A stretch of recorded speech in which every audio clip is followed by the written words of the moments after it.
Todo se reduce al problema de confianza excesiva.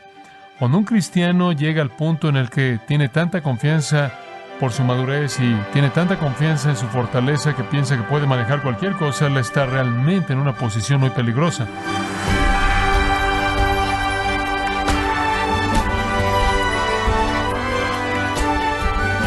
Sea usted bienvenido a esta edición de Gracia a Vosotros con el pastor John MacArthur. Algunos cristianos buscan pareja en servicios de citas por Internet que usan métodos de personalidades compatibles. ¿Hay acaso alguna prohibición bíblica al respecto? ¿Es la compatibilidad un fundamento bíblico legítimo para establecer relaciones? Hoy, John MacArthur continúa con el apasionante tema de las zonas grises, dándonos luz bíblica en esas áreas donde no existen las prohibiciones directas de la palabra de Dios. Parte de la serie Trampas de la Libertad Cristiana, aquí en Gracia a Vosotros. Veamos, comenzando en los 5 versículos que comienzan el capítulo, las acciones de la libertad, vamos a llamarlo, las acciones de la libertad. Y él comienza con las cosas que los israelitas disfrutaron, porque son un paralelo para el cristiano. Ahora observa el versículo 1. Porque no quiero, hermanos, que ignoréis. En otras palabras, no quiero que olviden Esta es una afirmación fuerte aquí. Quiero que sepan esto, por favor, no lo olviden. ¿Olvidar qué? Que nuestros padres todos estuvieron bajo la nube y todos pasaron el mar. Ahora dice usted, ¿de qué estás hablando? Bueno, ¿cuál fue esta ocasión en la vida de Israel cuando pasaron todos por el mar y bajo la nube? Escuche, fue el Éxodo, ¿no es cierto? Ahí es en donde Dios llamó a Israel y los separó de cualquier otra nación y les dio una identidad independiente del resto. Entonces, no sean ignorantes de que todos nuestros padres, y son nuestros padres como cristianos en el sentido de la fe, todos ellos fueron liberados, todos ellos fueron protegidos por la provisión divina en la nube y en el mar para que pudieran pasar. ¡Qué fantástico! Dios liberó a su pueblo. Su elección, ahora observe, esto es importante, su elección al sacarlos de Egipto fue para que fueran un testigo nacional, y eso es precisamente a lo que se está refiriendo aquí. Observe esto. No fue un acto de salvación universal. Fue el llamar a una comunidad como testigo. Fue tomar un pueblo que estaba subyugado y desde un punto de vista en el que no podía establecer un patrón para que el mundo viera de lo que es la piedad. Fue llamarlos y establecerlos como una comunidad independiente, conectada con Dios, que el mundo pudiera ver y dijera, así es como se ve el pueblo del Señor. Y entonces Dios los está llamando como una comunidad que dé testimonio. Y esto encaja de manera perfecta con el punto de Pablo. Dios ha llamado a la iglesia como una comunidad testigo. Hemos sido sacados de la esclavitud y hemos sido liberados en el mundo para ser una comunidad que comparte la verdad, que es una nación que da testimonio. Y el peligro es que lo que le pasó a Israel le pase a algunos de nosotros, porque lo que le pasó a algunos de ellos fue esto: murieron en el desierto descalificados de ser parte de esa comunidad testigo debido al pecado. No significa que perdieron su salvación, se volvieron inútiles. Y Dios tuvo que conseguir a más personas para que fuera la comunidad testigo que Él quería. Y entonces fueron llamados como un testigo nacional para recibir, preservar y transmitir la palabra de Dios y preparar el camino para la venida del Mesías. Entonces cada israelita, además de su fe personal, tuvo ese privilegio maravilloso de ser parte de una nación que era la nación testigo de Dios. Pero cuando todos se fueron, créanme, no todos serán creyentes. Nunca lo han sido. De hecho, en Romanos 9:6, Pablo dijo, no todo Israel realmente es Israel. Esto es, no toda la Israel racial verdaderamente es la Israel por la fe. Entonces, el punto del pasaje es, escuche, no es la pérdida de salvación. Eso no es lo que está diciendo. Y algunas personas que quieren hacer el dejar Egipto sinónimo con la salvación, piensan que mucha gente pierde su salvación en el desierto cuando mueren. Y otras personas quieren decir, no, Israel dejó la tierra y cuando entraron a Canaán esa fue su salvación. Bueno, entonces muchos de ellos nunca entraron a Canaán tampoco porque murieron. No empuje esa alegoría de manera total sobre esto. Lo único que tenemos aquí son a personas, algunos de ellos creyeron y algunos de ellos no. Cuando entraron en Egipto, algunos de ellos creyeron en el desierto, algunos no. Pero todos ellos quedaron descalificados para el servicio porque fueran israelitas realmente salvos o no, fueron infieles en su servicio y cayeron en pecado. Entonces aquí viene el grupo entero saliendo y el versículo 1 simplemente está hablando de esa liberación. Versículo 2. Ahora esto se vuelve muy sensible porque muchas personas se han confundido por este versículo y eso se entiende. Permítame darle lo que creo que es el entendimiento. Y hay otros que van a estar en desacuerdo conmigo y está bien y voy a proceder y defender mi punto de vista y usted puede llegar a su propio juicio. Versículo 2. Y todos en Moisés fueron bautizados en la nube y en el mar. Ahora eso es extraño, tiene que admitir eso. Esa es una afirmación muy extraña. Todos fueron bautizados. Ahora inmediatamente cuando digo la palabra bautizados, sin ni siquiera preguntar qué es lo que exactamente piensan todos ustedes en esto, dependiendo de que usted sea presbiteriano o bautista, sé inmediatamente que la palabra bautismo solo significa una cosa: rociar o hundir a la gente o quizás derramarle agua. Y lo que hemos hecho es lo que hacemos con frecuencia. Nos atoramos en el símbolo. Tenemos dificultades superando el símbolo para llegar a la realidad. Bueno, veámoslo. Ahora hay algunos que dicen, fueron bautizados, se está refiriendo a su bautismo físico. Cuando pasaban por el mar, fueron bautizados. Y eso es lo que los bautistas dicen, claro, fueron sumergidos cuando pasaron por el mar, y los presbiterianos dicen no, de hecho pasaron por debajo de la nube y llovió sobre ellos, entonces fueron rociados. Y ese es un gran versículo para conciliar ambos, porque ambos están aquí. Los israelitas bautistas fueron sumergidos en el mar y los israelitas presbiterianos fueron rociados por la nube. Bueno, no me gusta decirle esto, pero ninguna de esas dos posturas es verdad. Dice usted, ¿qué quieres decir? Dice que fueron bautizados en la nube y el mar. Tiene razón. Pero permítame recordarle algo. No podrían haber sido bautizados en ese mar porque fue partido y caminaron ¿sobre qué? Sobre tierra seca.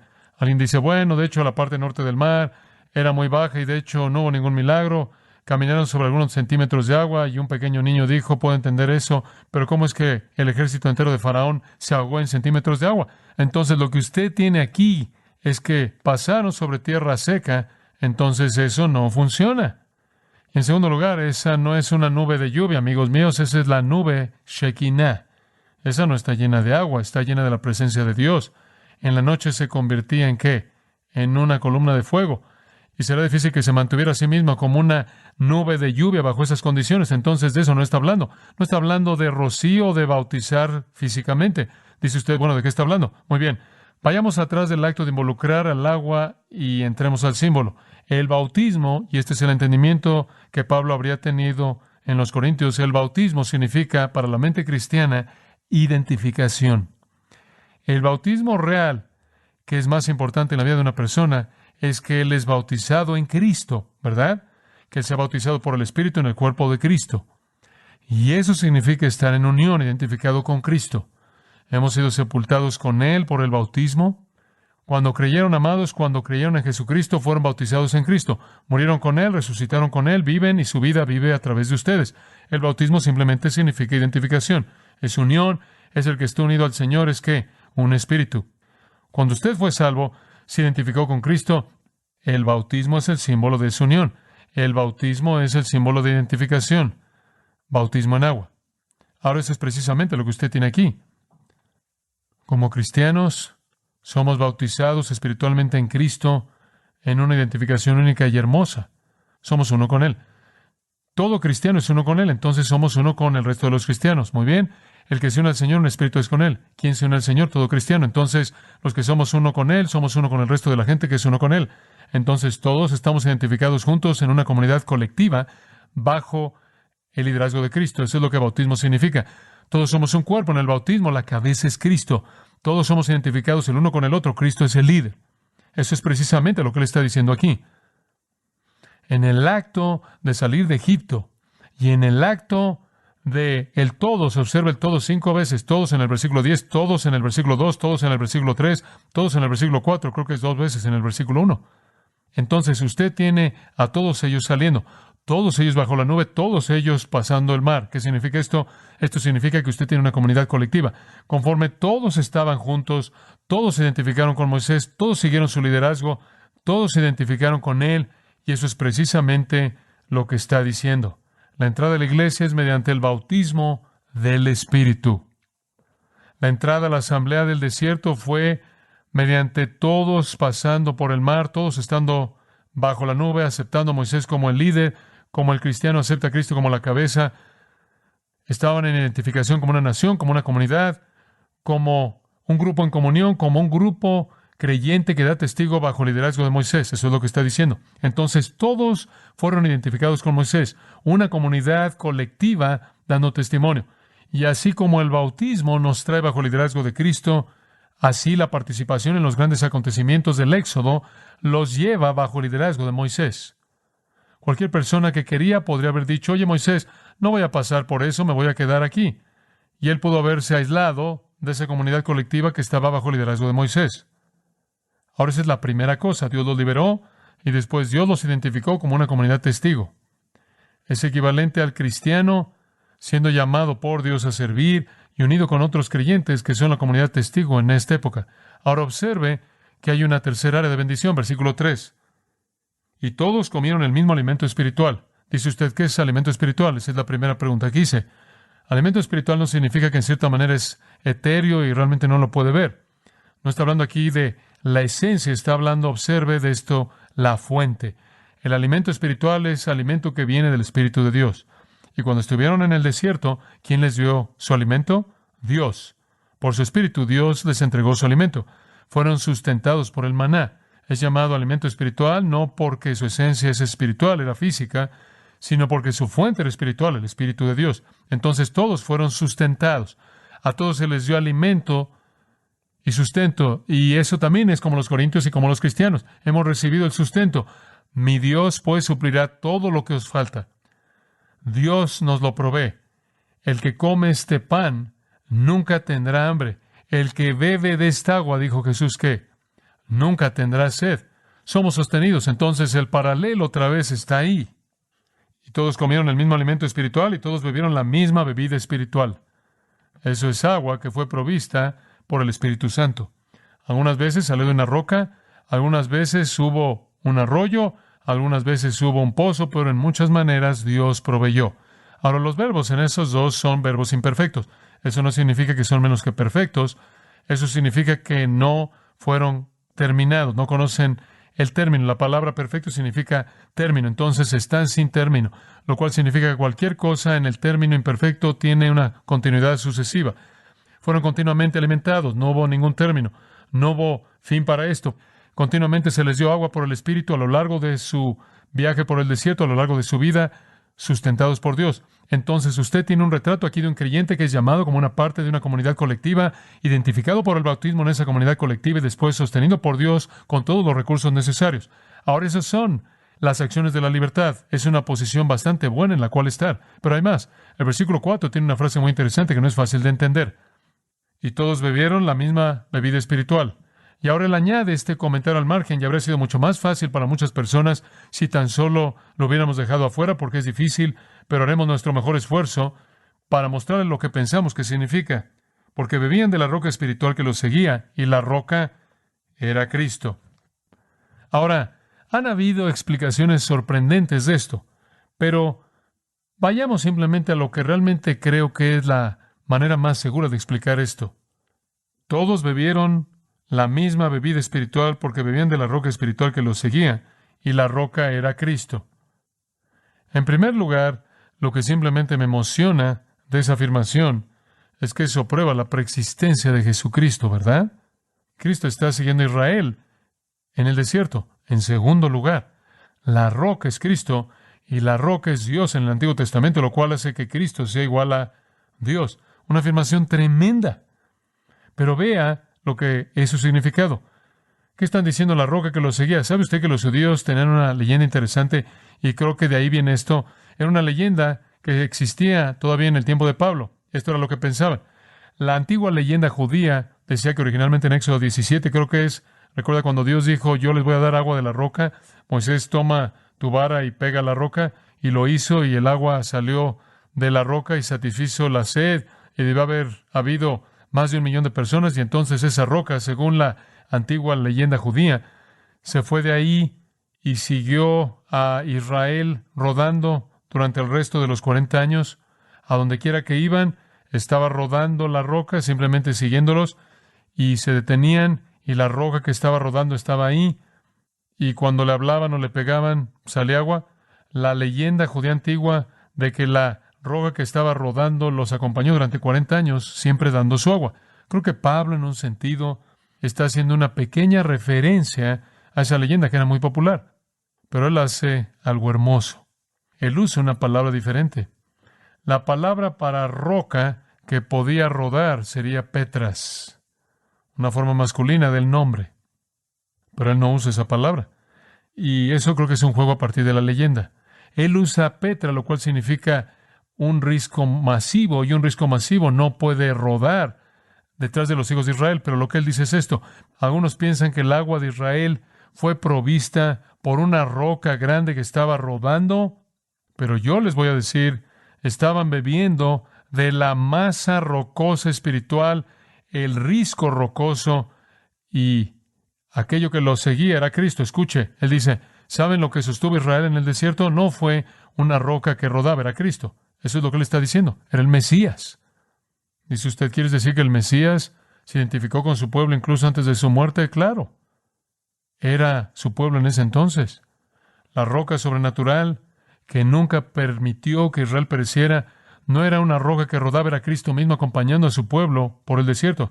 Y aquí usted ve lo que está diciendo Pablo es, miren, tenían lo que ustedes tienen, tenían la presencia sustentadora del Mesías. La gente dice, bueno, la gente del Antiguo Testamento no tenía el Espíritu que vivía en ellos. Tiene razón, no era así.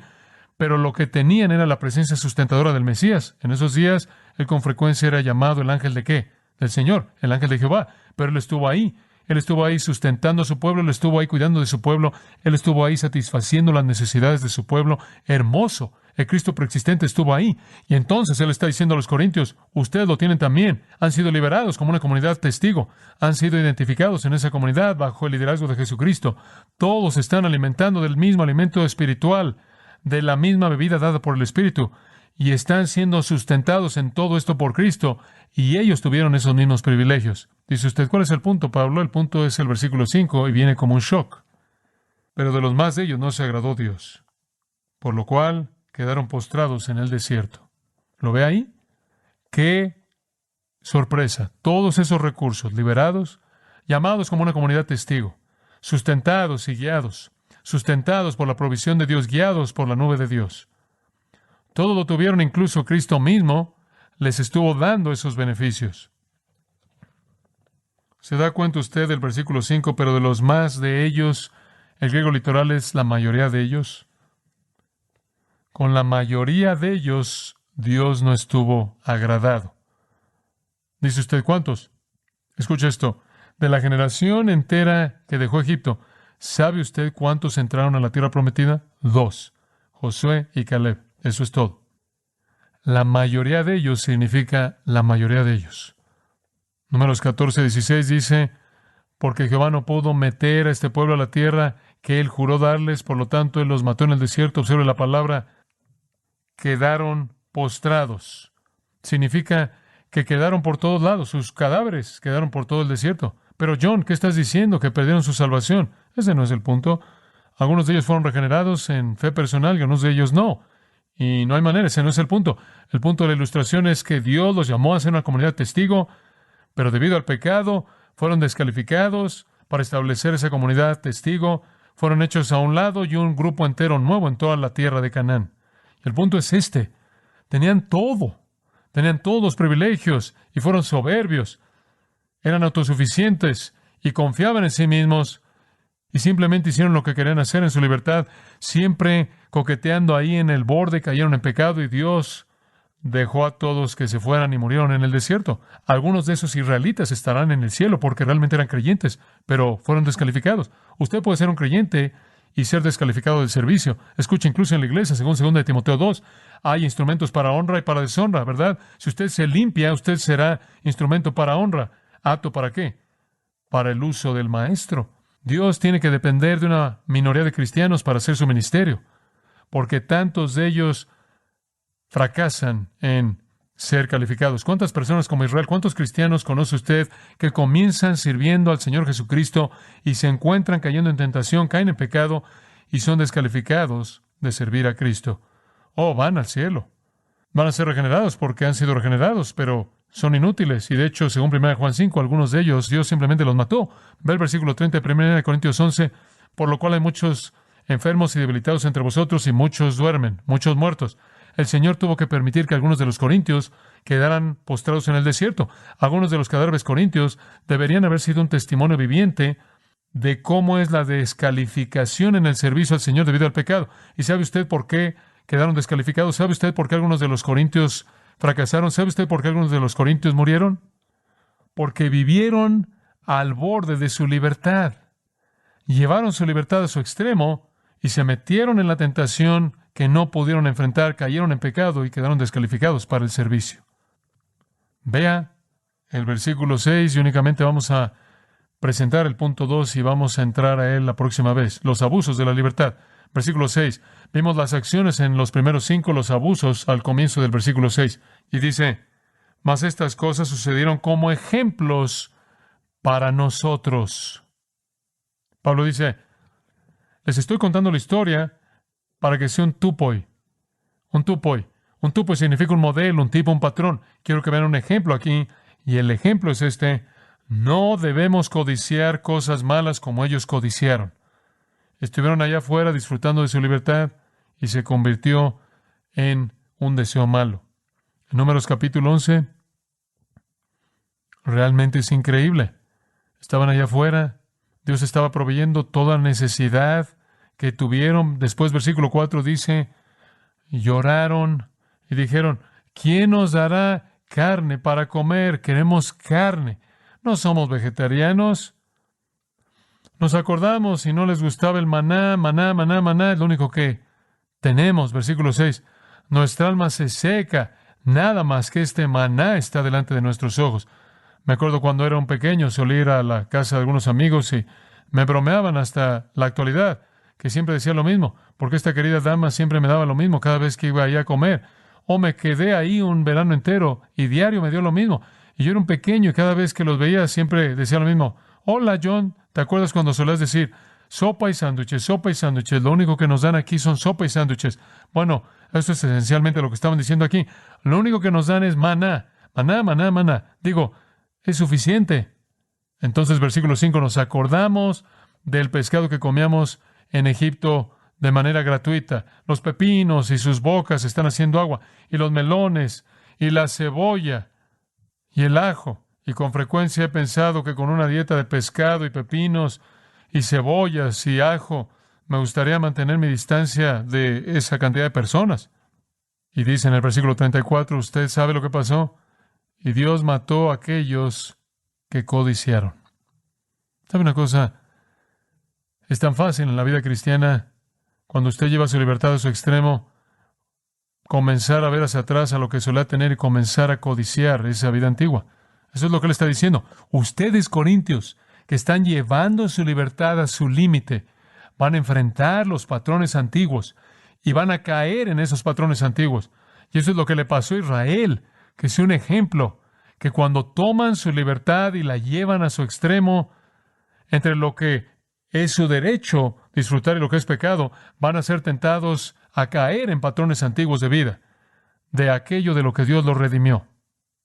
Que esa sea una advertencia perpetua en contra de satisfacer un deseo malo por cosas prohibidas de la vida antigua. Escuche el Salmo 78, 27.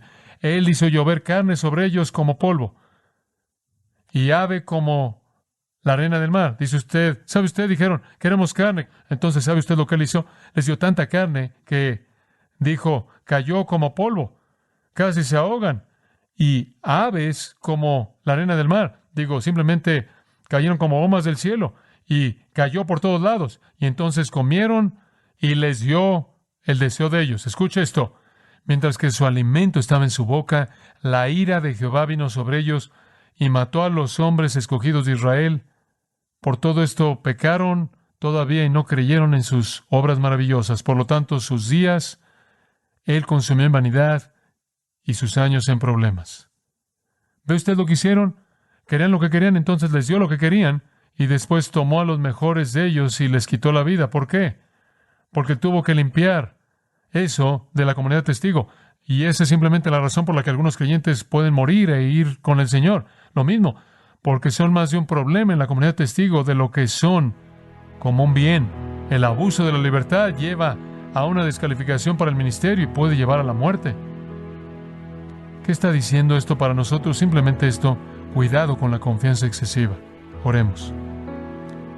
Padre, sabemos que conforme nos vemos a nosotros mismos, hemos sido librados, llamados como un testimonio colectivo, bendecidos, sustentados por la provisión de Dios, guardados por Cristo. Sin embargo, ¿con qué facilidad podemos ser descalificados por el abuso de nuestras libertades? Enséñanos el dominio propio. Enséñanos la disciplina personal. Enséñanos a estar dispuestos a hacer un lado lo que podría ser nuestro derecho para ganar a otra persona y por causa de nosotros mismos, para que no seamos colocados en un lugar de tentación. En el nombre de Cristo. Amén.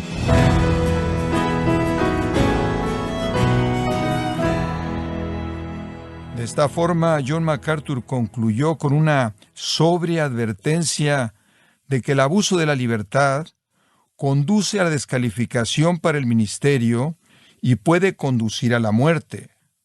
Y con eso en mente, debemos cuidarnos del exceso de confianza. Esta es la serie Trampas de la Libertad Cristiana, en gracia a vosotros. Estimado oyente, Grace Community Church, bajo el liderazgo de John MacArthur, ha organizado la conferencia Expositores 2021 en español, los días viernes 17 y sábado 18 de septiembre, en Sun Valley, California. John MacArthur compartirá el púlpito con Paul Washer, Miguel Núñez, Sugel Michelén, Henry Tolopilo y Josías Grauman, entre otros, con el tema Jesucristo el Inigualable. Información e inscripciones de Expositores 2021, los días 17 y 18 de septiembre. Visite la página conferenciaexpositores.org. Repito, conferenciaexpositores.org. Si tiene alguna pregunta o desea conocer más de nuestro ministerio, como son todos los libros del pastor John MacArthur en español, o los sermones en CD, que también usted puede adquirir, escríbanos y por favor mencione la estación de radio por medio de la cual usted nos escucha, en gracia a vosotros. Es importante conocer no solo el país y ciudad de donde usted nos escucha, sino también la radio. Para quienes contactan nuestro ministerio por primera vez, pueden solicitar una copia del mensaje de promoción sin costo alguno, un mensaje por oyente únicamente. Si usted vive en los Estados Unidos o Puerto Rico, escríbanos a Gracia a Vosotros, P.O. Box 4000, Panorama City, California, 91412. O puede escribirnos a través del siguiente correo electrónico: radio@gracia.org. Bueno, en nombre del pastor John MacArthur y nuestro editor Alan Quiñones y del personal de este organismo, le damos las gracias por su tiempo y sintonía, invitándole a que nos acompañe en la próxima edición y juntos continuar desatando la verdad de Dios un versículo a la vez, aquí en Gracia a Vosotros.